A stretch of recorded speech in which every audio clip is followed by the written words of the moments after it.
অবশেষে ধরা পড়ল ব্যারিস্টার সুমনকে মারতে আসা ভাড়াটিয়া খুনিরা। একদল সন্ত্রাসীকে হায়ার করা হয়েছিল ব্যারিস্টার সুমনকে প্রাণে মেরে দেওয়ার জন্য। কারা সেই খুনি, কত টাকার বিনিময়ে তাদেরকে কন্ট্যাক্ট করা হয়েছিল, সবকিছু বেরিয়ে এসেছে। কেন ব্যারিস্টার সুমনকে হত্যা করতে চেয়েছিল, কারা হত্যা করতে চেয়েছিল, কত টাকার বিনিময়ে হত্যা করতে চেয়েছিল, কারা সেই খুনি, সবকিছু জানতে ভিডিওটি শেষ পর্যন্ত মনোযোগ সহকারে দেখুন। আর এখনই কমেন্টে লিখে জানান আপনি কি ব্যারিস্টার সুমনকে পছন্দ করেন, হ্যাঁ অথবা না। তো চলুন দেখে নেওয়া যাক ব্যারিস্টার সুমনের মুখ থেকে কারা থেকে মারতে এসেছিল। তো ভিউয়ার্স, আসসালামু আলাইকুম, সবাই কেমন আছেন? আশা করতেছি সবাই আল্লাহর রহমতে অনেক অনেক ভালো আছেন।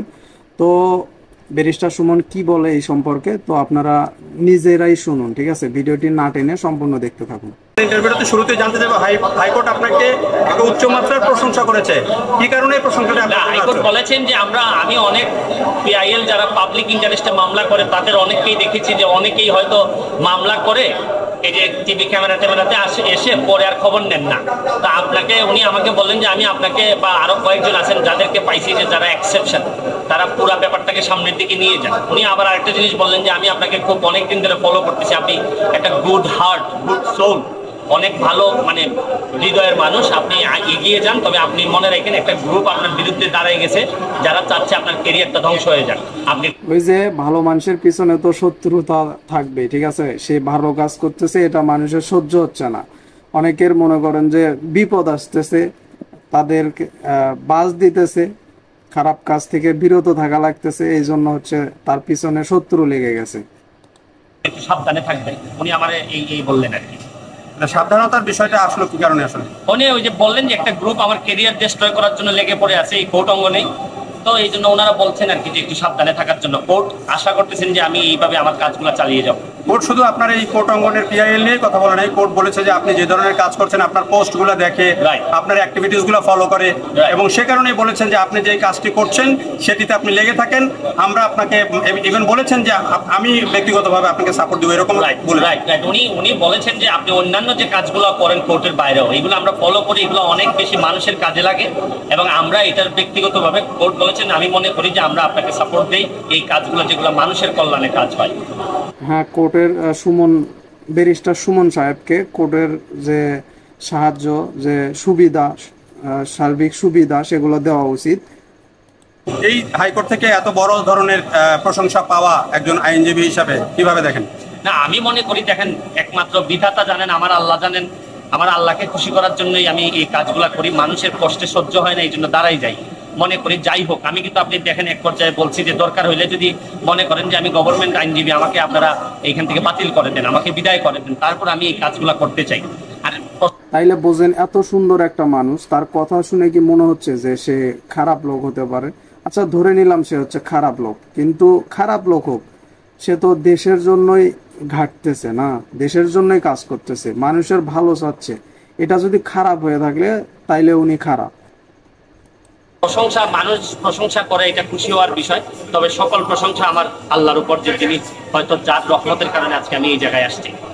ডিএজি আপনার অ্যাপয়েন্টমেন্ট নিয়ে প্রশ্ন তুলেছিলেন যে আপনি আন্তর্জাতিক অপরাধ ট্রাইব্যুনালের প্রসিকিউটর, যেহেতু আপনি সরকারের নিয়োজিত, ফলে আপনি জেল অথরিটির বিরুদ্ধে এই ধরনের একটি মামলায় লড়তে পারেন না, করতে পারেন না। ইন্টারন্যাশনাল ক্রাইমস ট্রাইব্যুনালের প্রসিকিউটর হিসাবে যুদ্ধাপরাধীদের মামলায় আমি ওদের পক্ষে যেতে পারবো না। আমি এটা মেনটেন করি, আমি কোনো যুদ্ধাপরাধীর পক্ষে কখনোই যাব না, এটা ব্যক্তিগতভাবে, এটা আমার অন প্রিন্সিপাল। কিন্তু যেখানে রাষ্ট্রের অসংখ্য জনগণ ক্ষতিগ্রস্ত হচ্ছে, যেখানে আমি একজন আইনজীবী হিসাবে আমার আরেকজন আইনজীবীর মৃত্যুতে আমি তো বসে থাকতে পারি না। সরকারের আইনজীবী মানে এই না যে আমি সরকার আমাকে বলে দিছে যে আপনি কোথাও যেতে পারবেন না। আমি নিজে যেখানে সংক্ষুব্ধ হবো এখানে আমি দাঁড়াবো, এটা মানুষ হিসাবে আমার দাবি। সরকার তো আমাকে দিয়েছেন একটা কন্ট্রাক্টের মাধ্যমে যুদ্ধাপরাধীর মামলা পরিচালনার জন্য। আমি মামলা পরিচালনার পর যে কাজগুলো আমার নিজে সংক্ষুব্ধ হই, এগুলো আমি করবো।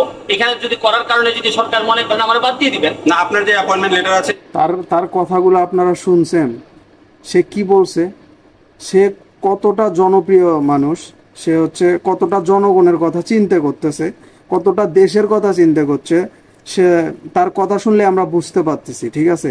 সেরকম একটা মানুষকে যদি খুনের হুমকি দেওয়া হয়, তাইলে বলেন এটা আমরা কোন দেশে আছি? সেখানকার অথরিটিটা জানতে চেয়েছেন এবং আপনার অ্যাপয়েন্টমেন্ট লেটার, আমি অ্যাপয়েন্টমেন্ট লেটার নিয়ে আসছি, আমি এখনই যাব ওনাকে দেখাতে। আজকে জমা দেবেন?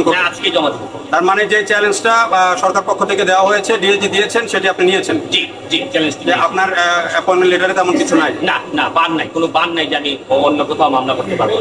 একটু আইনজীবীদের সাথে আমরা কথা বলি। এই যে ব্যারিস্টার সুমন এভাবে কাজ করেন, কাজ করার ফলেও আজকে হাইকোর্ট বলেছে তার বিরুদ্ধে অনেকে লেগে গেছে, এটি কি আপনারা আসলে কি মনে করেন যে যথাযথ? আসলে অনেক গ্রুপ তো অনেক ইনভেস্টেড গ্রুপ আছে, তারা তো সুমন ভাইয়ের বিরুদ্ধে লেগে আছে, যেহেতু অনেকে অনেক কাহিনী স্বার্থের বিরুদ্ধে যারা সমাজের বিভিন্ন অপকর্ম বা বিভিন্ন অন্যায় করে তাদের বিরুদ্ধে সুমন ভাই কিন্তু কথা বলেন এবং কোর্টে আসেন। সেই কারণে মূলত সুমন ভাইয়ের বিরুদ্ধে কোর্ট এটা অ্যাপ্রিহেনশন করছেন যে সুমন ভাইয়ের বিরুদ্ধে কিছু গ্রুপ লাগছে, তারা সুমন ভাই ক্ষতি করতে পারেন, কোর্ট নিজে উইলিংলি এটা বলছেন। সুমন ভাই যেভাবে সত্যটা উদ্ঘাটন করতেছে, সেক্ষেত্রে তো যারা ক্রাইম করে এরা তো ক্রাইম করতে পারবে না, তাইলে ওনার শত্রু তো থাকবেই, তাই না? শত্রু ভালো মানুষকে কিভাবে ধ্বংস করে দিতে হবে ওনারাই তো ভালো বোঝে। তো সেই ক্ষেত্রে আপনারা তো সুমন ভাইয়ের কাছাকাছি থাকেন, কি ধরনের মানে রিস্ক থাকতে পারে? রিক্স দেখেন, এখন তো ওইভাবে বলা যায় না, এখন তো রিক্স নানাভাবে আমরা রিক্স এটা মনে করি যে সুমন ভাইয়ের অনেক ক্ষতি অনেকে করতে পারেন। তবে সে ব্যাপারে সুমন ভাই যেহেতু পাবলিকের জন্য জনগণের জন্য কাজ করেন, উনি আবার একটু অনেক সাহসী মানুষ, অনেক কারেজাস মানুষ, এই কারণে ওনার এগুলো নিয়ে আমরা অনেক সময় বলি, আমরা নিজেরাও বলি ভাই একটু সাবধানে থাকা উচিত, কারণ আপনি যা করছেন পাবলিকের জন্য, কিন্তু এই সমাজের কিছু লোক আছে যারা যে এই অন্যায় অপকর্ম করবে এবং মানুষকে চুষে খাওয়ার জন্য, লুটে খাওয়ার জন্য যারা আছে তারা আপনার বিরুদ্ধে লেগে পড়ছে। সুতরাং হ্যাঁ, এটা উনি একদম ঠিক কথা বলছে। সুমন ভাই, আপনি অনেক কাজ করতেছেন, ঠিক আছে, সেই হিসেবে আপনার সেফ থাকা অনেকটা গুরুত্বপূর্ণ, ঠিক আছে? আপনার সেফ থাকা জরুরি, কারণ যে কোনো টাইমে আপনার উপর অ্যাটাক হতে পারে, ঠিক আছে? সেই ক্ষেত্রে আপনাকে সেফ থাকা অনেক গুরুত্বপূর্ণ।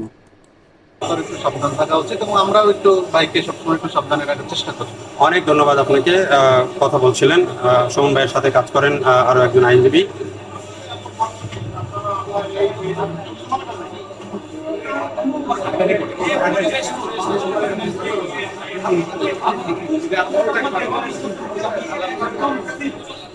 তো ভিডিওটি না টেনে সম্পূর্ণ দেখতে থাকুন, আরো অনেক কথা আছে এই ভিডিওতে। সুমন ভাইকে আজকে হাইকোর্ট প্রশংসা তো করেছে, পাশাপাশি বলেছে যে ওনার বিরুদ্ধে একটা গ্রুপ লেগে গেছে। সেই ক্ষেত্রে আপনারা আইনজীবী হিসেবে, তার সহকর্মী হিসেবে কি বলবেন? আমরা মনে করি সবসময় এরকম সমাজের কিছু মানুষ কিছু ভালো কাজ করবে এবং সেই সঙ্গে একই সাথে কিছু দুষ্কৃতিকারী যারা রাষ্ট্রের এবং সমাজের ভালো চায় না, তারা এই মানুষগুলোকে নিরুৎসাহিত করতে, যারা ভালো কাজ করে তাদেরকে নিরুৎসাহিত করতে বিভিন্ন রকম অপপ্রচার চালায়। আমরা নিঃসন্দেহে এগুলোকে অ্যাভয়েড করে আমরা মনে করি যে যারা ভালো কাজ করতে চায় তারা এগিয়ে যাবে, কারণ আমরা উৎসাহ দিতেছি আপনারা এগিয়ে যান, দেশের উন্নতি করেন। তারা যারা সমাজের এরকম ভালো কাজের সাথে যুক্ত, তারা কখনোই এই দুষ্কৃতকারী ব্যক্তি বা সমাজের লোকদের কথায় কান না দিয়ে তাদের পথে, নিজেদের পথে এগিয়ে যাবে, রাষ্ট্রের কল্যাণের জন্য, দেশের কল্যাণের জন্য। একটা কথা বলি, সেটা হচ্ছে যে পিছু লোকে কিছু বলবে, ঠিক আছে, সেদিকে কান না দিয়ে আপনারা আপনাদের পথে এগিয়ে চলুন, ঠিক আছে? সেক্ষেত্রে দেশের উপকার, জনগণের উপকার, সব দিক দিয়ে উপকার। আপনারা যাই করেন, তবে সর্বশেষ বলবো সেটা হচ্ছে আপনারা নিজেদেরকে সেভ রাখুন, সেভ রাখার পরে তারপরে কাজ করুন। অনেক ধন্যবাদ। ব্যারিস্টার সাইদুল হক সুমনের পেছনে যেভাবেই লেগে থাকুক, বা তার ক্যারিয়ারকে ধ্বংস করার জন্য, বা তার এই যে সামাজিক দায়বদ্ধতার যে কাজগুলো অনেক জায়গাতে এক ধরনের পরিবর্তন এনেছে, অনেকের চোখ খুলে দিয়েছে, সেই কাজগুলোকে বন্ধ করার জন্য বা তার পেছনে যারা লেগেছে, নিশ্চয়ই তারা বুঝতে পারবেন যে আসলে এইরকম একটি ভালো উদ্যোগকে, একজন ভালো উদ্যমী একজন মানুষকে দমিয়ে দেওয়া বা থামিয়ে দেওয়া, সেটি আসলে কোনো সুস্থ মস্তিষ্কের কাজ হতে পারে না।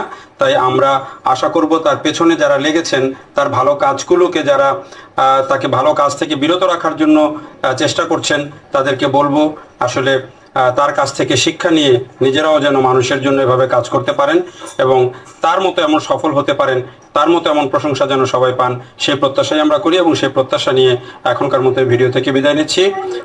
তো ভিউয়ার্স, সুমন ভাইকে আপনারা কীরকম চোখে দেখেন সেটা একটু আমাদেরকে কমেন্ট বক্সে জানিয়ে দেবেন। ভিডিওটি কেমন হয়েছে তাও জানিয়ে দেবেন, একটা লাইক দিবেন। চ্যানেলে নতুন হয়ে থাকলে অবশ্যই চ্যানেলটিকে সাবস্ক্রাইব করে নেবেন। নতুন চ্যানেল, সবার সাপোর্ট চাই। তো সবাই ভালো থাকবেন, সুস্থ থাকবেন। আল্লাহ হাফিজ, বাই।